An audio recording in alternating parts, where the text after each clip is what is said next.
نن بیا هم نورستان ولایت ته راغلی یو. لکه څرنګه مو چې د نورستانیانو ورونو سره وعده کړې وه چې قمر بنسټ به انشاءالله تاسو سره تر خپل وس او توان پورې منډه او ترړه کوي تر څو پورې تاسو بیرته هغه پخواني حالت ته، خصوصا دلته زموږ دوکانداران ورونه وو چې دلته یې ډېرې سرمایې بندې وو، هغه هر څه صفا شوي دوکانونه نشته، هغه کوم سودا وه د دوی مال و دارایي وه ټول اوبه وړي.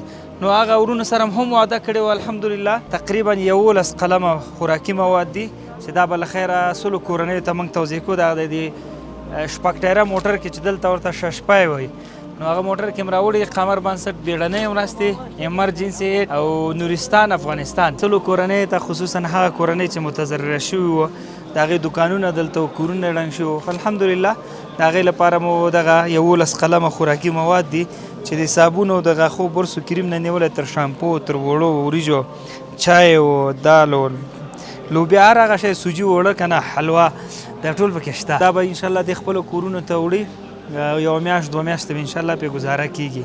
نو لله الحمد قمر بنسټ چې کوم ځای کې هم د هېوادوالو ته مشکلات او ستونزې وي نو هغه ځای ته ځان رسوي، خپل تر وس او توان منډه ترړه کوي. الله دې ټولو مرسته کوونکو ته اجر عظیم ورکړي. واقعا زموږ او ستاسو هېواد کې قسم مشکلات او ستونزې را مخته کېږي پیښیږي، نو په کار موږ تاسو ته دا ده چې د هېوادوالو درد مو خپل درد وګڼل شي.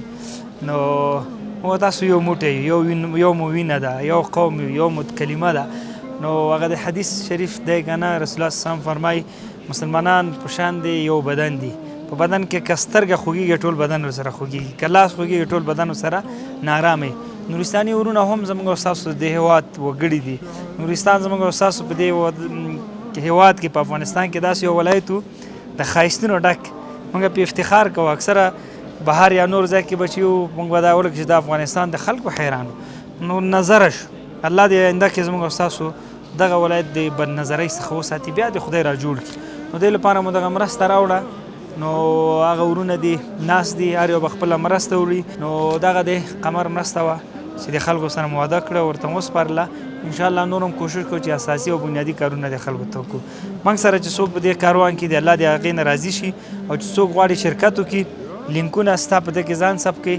داخل افغانستان کې 650 شارټ کوډ دی زموږ، تاسو خپل له موبایل نه کوی سئ یو 20 افغانۍ هم په دغه ملي صندوق کې اضافه کړئ، انشاءالله کار به کوو. سمه ده، ډېره مننه او درنښت. ویډیو سره خپره کړئ. السلام علیکم.